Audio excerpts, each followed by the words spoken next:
Light Hotspots explained, everything you need to know. You're a hotspot owner and you keep hearing the term light hotspots, but you still don't know what it all means. Is it different from my current hotspot? Will it fix my relayed status? Will HNT rewards be impacted? These are just a few of the questions we cover in a full TL, Dr. Light Hotspot breakdown as we get closer to the activation date on the Helium network. Let's start with the basics. Why are light hotspots needed? Since the Helium network first launched 3 years ago, hotspots have been storing a copy of the Helium blockchain. This is in addition to all of the other important work hotspots do, including participating in proof of coverage work. See below for a refresher on proof of coverage. As the network has rapidly grown to over 722K plus hotspots deployed, hotspots have experienced a number of issues trying to keep up, including constantly syncing and storing the blockchain data on the device. To solve for this, the Helium network introduced Light Hotspots, a software update that removes the need for all hotspots on the network to store blockchain data. With this update, hotspots on the network will run more smoothly and efficiently. Who stores the blockchain if not hotspots? Validators store the blockchain. In preparation for Light Hotspots, validators were introduced almost a year ago to take over much of the heavy computational and storage work related to the blockchain. Is a Light Hotspot a new piece of hardware I need to get? Light Hotspots is a term used for a free software update. When activated, all Helium-compatible hotspots will become Light Hotspots, with no action or additional hardware required on your part. The best part? Once activated, hotspots will, over time, use a fraction of the data that they use today, so gone will be the days of hotspot syncing issues and relayed statuses. Activation details. When will Light Hotspots be activated? Light Hotspots are scheduled to be activated on May 3rd. For more technical details on key dates, see below. As a hotspot owner, what do I need to do? As long as your hotspot is plugged into the internet, nothing. Hotspot manufacturers will push the updated software to your hotspot and it will automatically update. Any impact to my HNT earnings? May bring a hotspot back to life. If your hotspot was relayed, or experienced syncing issues, the Light Hotspot software upgrade may bring your hotspot back to life and allow it to mine HNT. Rewards will change due to challenger updates. Light Hotspots will still send beacons, witness beacons, and transfer data, just like it does today. The only rewarded activity that Light Hotspots will no longer perform is challenging beaconers, which constitutes 0.9% of HNT emitted per epoch. Hotspots will mine more reliably. Since a fixed amount of HNT is allocated to hotspots each epoch, the average earnings per hotspot is anticipated to decrease due to more hotspots being online and mining, as well as many new hotspots being onboarded each day. However, earnings are expected to be much more stable and consistent. As a reminder, hotspot earnings depend on your antenna position and what beacons your hotspot can witness. It's best to look at hotspot earnings over a longer period of time. What about proof of coverage? Do Light Hotspots do the same work as current hotspots? Light Hotspots do one less thing than current hotspots, namely creating challenges, with the work being moved to validators.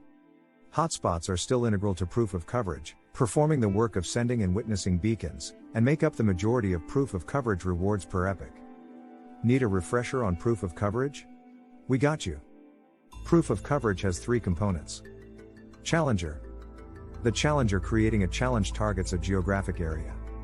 They are responsible for constructing the challenge for the beaconer and await receipts. This actor role earns 0.9% of HNT emitted per epoch. Beaconer. The beaconer is a hotspot targeted by a challenger. Their sole job is to acknowledge the challenge, emit the challenge to its surroundings, and send a receipt back to the challenger. This actor role earns 5.02% of HNT emitted per epoch. Witness. A witness is a hotspot that sees a challenge emitted from a beaconer. They confirm to the network that they saw the beaconer emit a challenge, and are providing coverage. The witnessing hotspot sends a receipt back to the challenger. This actor role earns 20.08% of HNT emitted per epoch. What types of mining rewards can a hotspot expect to earn? A hotspot running Light Hotspot software can earn HNT for proof of coverage work, including witnessing challenges and beaconing, as well as transferring data packets. This equals to up to 60.1% of total HNT minted per epoch, with the remainder allocated to security tokens, consensus group work and creating challenges. What types of mining rewards can a validator expect to earn? A properly updated validator can expect to earn HNT for participating in consensus and creating challenges for hotspots. Can lone wolf hotspots still mine HNT when light hotspots are activated?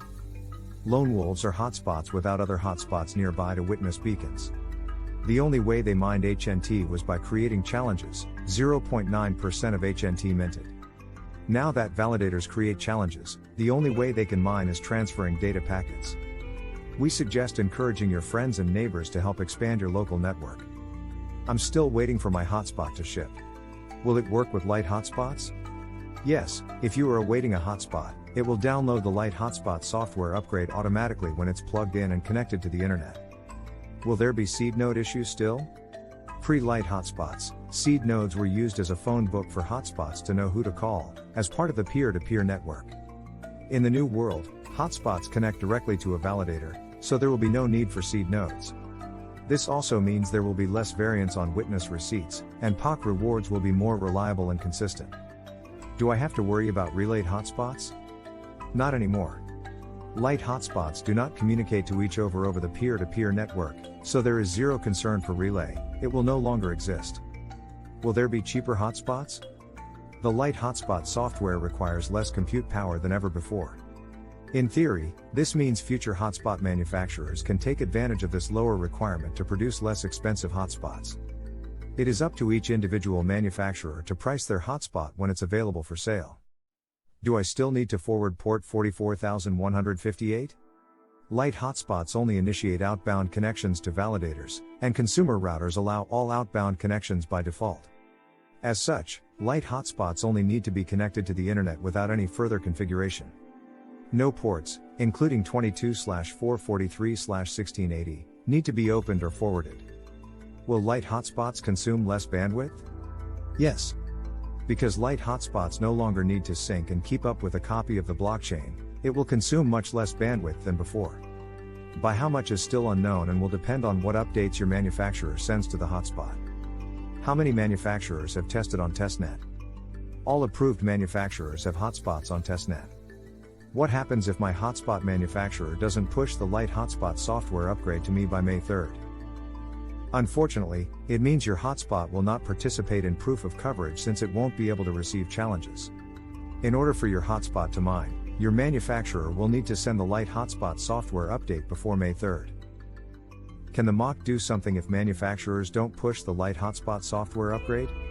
No. The Manufacturing Oversight Committee looks at the security implications of hotspots on the Helium network, not whether or not a manufacturer issues a software update. What if something unexpected happens after activation on May 3rd? The core developers have safeguards in place to revert the chain variable back to hotspots, syncing the chain and creating challenges. We hope this won't be necessary. The team has also tested a revert on testnet on March 31st to test our safeguard, and it went well. I'm a maker, what do I need to do before May 3rd? After we merge light hotspot code to mainnet, we will be tagging a new Docker image. This will be announced. Makers should test this image and make sure hotspots are still functioning, i.e., can witness, create challenges, transfer data, stay synced, and deploy the tagged image to their fleet. Your fleet should have the update before May 3rd. I'm a maker, what if my fleet isn't updated by May 3rd? If hotspots under your control are not updated by May 3rd with the new light hotspot software code, then the hotspot will no longer mine HNT and there will be upset customers. I'm a maker manufacturing lower compute hotspot hardware, when can I start testing? We'll be ready for you when Gateway RS can perform proof of coverage on its own. This will be at minimum, several weeks after May 3rd. Check out the last date in the important engineering dates section below. I'm a validator, what do I need to do before May 3rd? There will be a mandatory upgrade for validators after the light hotspot code merges to mainnet on April 13th. You will be notified of the version number as soon as that's available. I'm a validator, what if I don't update by May 3rd? If your validator is not updated and light hotspot is activated, your validator will halt. You will no longer mine HNT. Important engineering dates. All of the code, including the software update, has gone through testnet testing. Light hotspot code was merged to mainnet on April 13th, in an inactive state. This code allows hotspots to function both as a chain following hotspot, and has a non-chain following, aka light hotspot, component in an inactive state. More technically speaking, it has both an Erlang-based miner, and a gateway RS, Rust-based, miner. Erlang is active, Rust is inactive. On May 3rd, we will activate the chain variables that wakes up the Rust-based miner. This will switch off the Erlang-based miner. At this point, Hotspots will not follow the chain but still has Erlang code, in case we need to fall back to it. Once the network is stable, and we see validators and Hotspots working in concert, a final software update will be available for Hotspots to remove the Erlang code completely, leaving behind only the Rust-based miner, which is the light hotspot software. At this point, the light hotspot software can be run on hotspots with less powerful, and possibly less expensive, compute components. This means that any hotspot manufacturer can look to produce hotspots with lower CPU, RAM, and storage requirements. Hop into Discord to chat with the community and follow the #announcements channel for updates on light hotspot activation.